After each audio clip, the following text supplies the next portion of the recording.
প্রিয় ভাই ও বোনেরা, আসসালামু আলাইকুম। রাকিব অ্যাগ্রোর পক্ষ হতে আপনাদের সকলকে আন্তরিক শুভেচ্ছা ও অভিনন্দন। প্রিয় ভাই ও বোনেরা, আপনারা অনেকেই আমাদের কাছে ছাগলের প্রজনন সম্পর্কে বিভিন্ন ধরনের প্রশ্ন করে থাকেন। আমরা চেষ্টা করি তার বাস্তবভিত্তিক, বিশ্বাসযোগ্যভাবে তার প্রমাণ সহ সেটি উপস্থাপন করতে। আপনারা অনেকদিন হতে আমাদের কাছে দুটি কমেন্ট করতেছেন। আপনারা অনেকেই আমাদের কাছে জানতে চেয়েছেন যে আমাদের যে ছাগলগুলো রয়েছে খামারের, সেই ছাগলগুলোকে কোন পাটার সাথে মিলন ঘটালে বাচ্চা ধারণ অবশ্যই বা 100% বাচ্চা ধারণ করবে, সে বিষয়টি জানতে চেয়েছেন। এবং এর পাশাপাশি আপনারা আরেকটি আমাদের কাছে কমেন্ট করেছেন যে আমরা কোন পাটার সঙ্গে আমাদের ছাগলগুলোর মিলন ঘটাবো, যাতে আমাদের ছাগলগুলোর বাচ্চা অনেক শক্তিশালী হবে এবং অনেক দ্রুত গতিতে সে বড় হবে। সে বিষয়টি আপনারা অনেকেই আমাদের কাছে জানতে চেয়েছেন।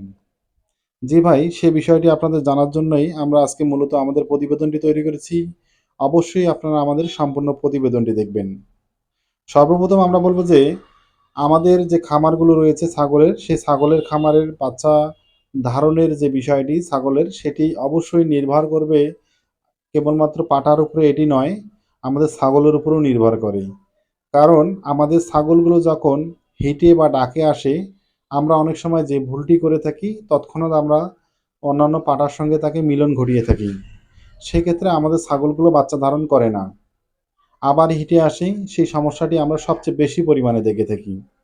আর এজন্যই আমাদের যে কাজটি করতে হবে, আমাদের ছাগলগুলো হিটে আসার পরে অবশ্যই তাকে 15 থেকে 16 ঘন্টা বা 13 ঘন্টার পরে, আর যদি না বুঝেন তাহলে অবশ্যই একদিন পরে তাকে যে কোনো ভালো মানের একটি পাটা দিয়ে মিলন ঘটাতে হবে। তাহলে দেখবেন যে আপনার ছাগলটি গর্ভধারণ করবে, এটি 100%। আরেকটি বিষয় আমরা বলবো যে আপনার ছাগলগুলোকে যে পাটা দিয়ে মিলন ঘটাবেন, সে পাটাগুলোর মধ্যে কোন পাটা দিয়ে মিলন ঘটালে আপনার বাচ্চাটি শক্তিশালী হবে, সেটিও একটি প্রশ্ন আজ রয়েছে। আমরা আপনাদের সুস্পষ্ট করে বলতে চাই যে আপনার এলাকা ভেদে আপনার ছাগলের চাহিদা রয়েছে। অর্থাৎ আমাদের উত্তরবঙ্গের নীলফামারী জেলায় ব্ল্যাক বেঙ্গল ছাগলের চাহিদা হওয়ার কারণেই আমরা কিন্তু ব্ল্যাক বেঙ্গল পাটা দিয়ে তাদের মিলন ঘটিয়ে থাকি।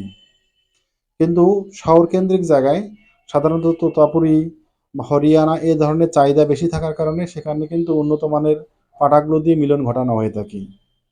কিন্তু আমাদের প্রশ্ন হচ্ছে যে কোন পাঠার বাচ্চা শক্তিশালী হয় এবং দ্রুত গতিতে অনেক বড় হয়, আমরা বেশি পরিমাণে প্রফিট লাভ করতে পারবো। সেটি যদি আমরা সুস্পষ্ট করি, তাহলে অবশ্যই আপনারা কালো পাঠা দিয়ে আপনাদের ছাগলগুলোর মিলন ঘটাবেন। এ কারণে ঘটাবেন যে কালো পাঠা যে স্পামটি নির্গত করে, সে স্পামটি অনেক শক্তিশালী। আপনারা যদি লক্ষ্য করেন, আমাদের খামারের একটি ছাগলের কিন্তু বাচ্চা হয়েছে, সে বাচ্চাগুলোর মধ্যে একটি কালো বাচ্চা দেখবেন যে সে কালো বাচ্চাটি কিন্তু অনেক বড় আকৃতির, এবং অন্য কালারের যে বাচ্চাটি সেটি একটু ছোট আকৃতির। আমরা সুস্পষ্ট করতে চাই, ছাগলের মিলনের সময় পাটা ছাগল যে স্পামটি নির্গত করে, সেই স্পামটি সবচেয়ে বেশি শক্তিশালী হয়ে থাকে কালো পাটার। কিন্তু অবশ্যই সে পাটাকে 4 দাঁতের উপরে অর্থাৎ 6 দাঁতের হতে হবে। 4 থেকে 6 দাঁত এ ধরনের পাঠাগুলোর স্পাম অনেক শক্তিশালী হয়ে থাকে। আর কালো পাঠা হলে সবচেয়ে বেশি স্পাম নির্গত করে এবং অনেক শক্তিশালী হয়ে থাকে। যার কারণে কালো পাঠার যে বাচ্চাগুলো হয়ে থাকে, সে বাচ্চাগুলো অনেক শক্তিশালী হয় এবং দ্রুত গতিতে বড় হয়ে থাকে। আর সাধারণত ব্ল্যাক বেঙ্গল যে ছাগলগুলো রয়েছে, সেই ছাগলগুলোকে আপনারা অবশ্যই কালো পাড়া দিয়ে মিলন ঘটাবেন। তাহলে দেখবেন যে আপনার ছাগলগুলোর যে বাচ্চাগুলো হবে, সেই বাচ্চাগুলো দ্রুত গতিতে বড় হবে এবং আপনাদের সেই শহরে বা গ্রামে সেগুলোর চাহিদা বেশি হওয়ার কারণে বেশি মূল্যে সেগুলো বিক্রয় করতে পারবেন। তাই বলে আমরা কখনোই আপনাদের বিরোধিতা করব না যে আপনারা রঙিন মানের বা অনেক কালারফুল পাড়া দিয়ে আপনাদের ছাগলগুলো মিলন ঘটাবেন না। আমরা যদি সেটিও সুস্পষ্ট করে বলি, তাহলে দেখবেন যে শহরে কিন্তু কালো পাটার চাহিদা অনেকটাই কম। সেখানে রঙিন মানের পাটাগুলোর চাহিদা সবচেয়ে বেশি। আর সেই রঙিন পাটাগুলো দিয়েও আপনারা আপনাদের ছাগলগুলোর মিলন ঘটাতে পারবেন, সেক্ষেত্রে সমস্যা নেই। কিন্তু আপনারা দেখবেন যে কালো পাটার তুলনায় যে রঙিন পাটাগুলো রয়েছে, তাদের কিন্তু স্পামের শক্তিটা অনেকটাই কম থাকে। যার কারণে আমরা যদি কালো এবং রঙিন পাটার সঙ্গে আমাদের ছাগলগুলো মিলন ঘটাই, তাহলে বাস্তব প্রমাণ সহ আপনারা যদি দেখেন, তাহলে রঙিন পাটার বাচ্চাগুলো একটু ধীর গতিতে বড় হয়, আর কালো পাটার যে বাচ্চাগুলো সেগুলো একটু দ্রুত গতিতে বড় হয়। এটি মূলত আমরা আমাদের ব্যক্তিগত থিওরি আপনাদের সামনে উপস্থাপন করছি। কারণ আমরা খামার সেক্টরে আমাদের করে যা বুঝতে পেরেছি যে কালো পাঠাগুলোই সাধারণত তাদের বাচ্চার মান অনেক উন্নত হয়ে থাকে এবং আমাদের খামারে সবচেয়ে বেশি পরিমাণে প্রফিট লাভ করার ক্ষেত্রে সহায়ক হয়ে থাকে। তাই প্রিয় ভাই ও বোনেরা, আমরা বলব যে আপনার খামারে অবশ্যই রঙিন বা কালো পাঠা দিয়ে মিলন ঘটাবেন। তার আগে মূল নির্ধারণ করতে হবে আপনার গ্রামে বা শহরে কোন ছাগলের চাহিদা বেশি। যেমন আমাদের এই এলাকায় সাধারণত কালো ছাগলগুলো সবচেয়ে বেশি বিক্রয় হয় বা মানুষের চাহিদা বেশি। সেক্ষেত্রেও যদি আমরা ছাগলগুলোর যদি মিলন ঘটিয়ে থাকি, তাহলে আমরা অবশ্যই কালো পাঠা দিয়ে তাদের মিলন ঘটাবো।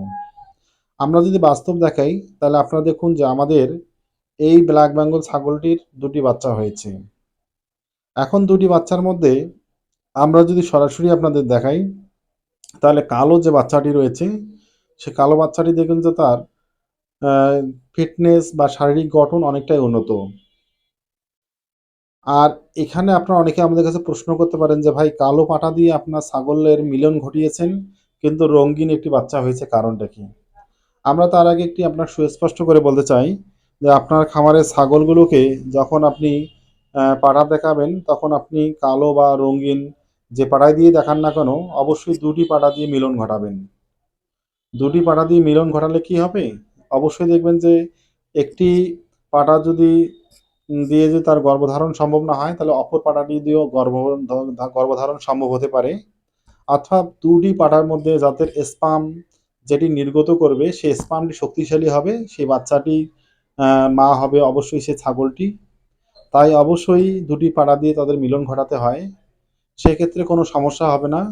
তাই বলে আপনি অতিরঞ্জিতভাবে কখনো ৩, ৪ টি, ৫ টি এরকম পাঠা দিয়ে কখনো মিলন ঘটাবেন না। কারণ এভাবে যদি মিলন ঘটান, তাহলে দেখবেন যে ছাগলগুলো ছাগলের যে যৌনিপথ বা জরায়ুপথ রয়েছে সেটির সমস্যা হতে পারে। তাই আমরা অবশ্যই যদি মিলন ঘটাই, তাহলে অবশ্যই ১ দিন পরে মিলন ঘটাবো এবং যদি আমাদের গ্রামে কালো পাঠা কালো ছাগলের চাহিদা বেশি থাকে, তাহলে আমরা কালো পাঠা দিয়ে প্রজনন করাবো। আর যদি আমাদের গ্রামে কালো পাঠার বা কালো ছাগলের চাহিদা কম থাকে, তাহলে রঙিন পাঠা দিয়ে আমরা মিলন ঘটাবো। কিন্তু আমরা বাস্তব জীবনে দেখেছি যে কালো পাঠার যে বাচ্চাগুলো আছে, সে বাচ্চাগুলো কিন্তু অনেক শক্তিশালী হয় এবং দ্রুত গতিতে বড় হয়ে থাকে। তাই আপনারা যদি চান যে আপনাদের ছাগলের বাচ্চাগুলো ভালো মানের বা শক্তিশালী হতে, তাহলে আপনারা অবশ্যই কালো পাড়া দিয়ে তাদের মিলন ঘটাবেন। এবং আপনারা যদি চান যে শৌখিনভাবে যদি ছাগল লালন পালন করতে চান, তাহলে রঙিন পাড়া দিয়ে আপনাদের ছাগলের মিলন ঘটাবেন। সেক্ষেত্রেও সমস্যা নেই। কিন্তু অবশ্যই ৪ দাঁত থেকে ৬ দাঁতের মধ্যে ছাগলগুলো দিয়ে মিলন ঘটাবেন। তাহলে সে বাচ্চা ধারণের সক্ষমতা 100% হয়ে থাকে। আর যদি আপনারা আ নরমাল মানের পাড়া দিয়ে অর্থাৎ দেখা যাচ্ছে যে, যে পাড়াগুলো সাধারণত ছোট আকৃতির সেগুলো দিয়ে যখন মিলন ঘটাবেন তখন বাচ্চাগুলো অনেক দুর্বল হবে। তাই ছাগলের বাচ্চা ধারণের যে সমস্যাগুলো রয়েছে অর্থাৎ বাচ্চা ধারণের ক্ষেত্রে অবশ্যই প্রাপ্তবয়স্ক পাড়া দিয়ে তাদের মিলন ঘটাবেন। দ্বিতীয় যে বিষয়টি রয়েছে অবশ্যই সেগুলো যে পাড়া দিয়ে দেখাবেন সে পাড়া যাতে প্রাপ্তবয়স্ক অর্থাৎ ৪ থেকে ৬ দাঁতের মধ্যে হয়ে থাকে। এর পাশাপাশি আপনারা অবশ্যই দেখবেন যে চাহিদা অনুপাতে আপনারা দেখাবেন এবং অবশ্যই কালো পাড়া দিয়ে মিলন ঘটাবেন। সেক্ষেত্রে দেখবেন যে বাচ্চাগুলো সবচেয়ে ভালো হবে। আমরা আমাদের খামারে দেখেছি যে বিভিন্ন কোয়ালিটির যে পাঠা ছাগলগুলো রয়েছে তার মধ্যে সবচেয়ে বেশি পরিমাণে বাড়ন্ত ছাগল যদি আমরা আপনাদের সামনে উপস্থাপন করি তাহলে সেগুলো হচ্ছে আমাদের কালো ব্ল্যাক বেঙ্গল ছাগলগুলো। কালো ব্ল্যাক বেঙ্গল ছাগলগুলো কম সময়ের মধ্যে অনেক বেশি আমাদের খামারে প্রফিট দিয়েছে। তাই প্রিয় ভাই ও বোনেরা, আপনাদের বলব যে খামারকে যদি এগিয়ে নিতে চান তাহলে আপনাকে নিজেই সিদ্ধান্ত নিতে হবে যে আপনার খামারের মধ্যে কোন পাঠা দিয়ে মিলন ঘটালে আপনার ছাগলগুলো দ্রুত গতিতে বৃদ্ধি পাচ্ছে এবং শক্তিশালী হচ্ছে, আপনি প্রফিট বেশি পাচ্ছেন। সেই সিদ্ধান্ত আপনাকে নিতে হবে। আর বাচ্চা ধারণ যাতে 100% সক্ষম হয়, সে বিষয়টিও আপনাকে অবশ্যই মনে রাখতে হবে। অবশ্যই আপনাকে নির্দিষ্ট সময়ে আপনার ছাগলগুলোর মিলন ঘটাতে হবে এবং ছাগল এর বাচ্চা হওয়ার পরে সে ছাগলগুলো যখন খেতে শুরু করবে, অবশ্যই ছোট, ছোট বাচ্চাগুলোকে আলাদাভাবে খাওয়ার ব্যবস্থা করবেন। আলাদাভাবে খাওয়ার ব্যবস্থা করলে কি হবে? যা আপনার দুধের তার মার কাছ থেকে যে দুধ পাবে সেই মায়ের দুধের পাশাপাশি তাদেরকে এভাবে যে অন্য খাবার দেওয়া যায় সেক্ষেত্রে ছাগলগুলো খুব অল্প সময়ের মধ্যে অনেক বড় হবে। আমরা বারবার বলবো যে আপনার নিজের সতর্কতা আপনার সকল কিছুই পদক্ষেপ এমন নিতে হবে যাতে ছাগলের খামারটি এগিয়ে যেতে পারে। আর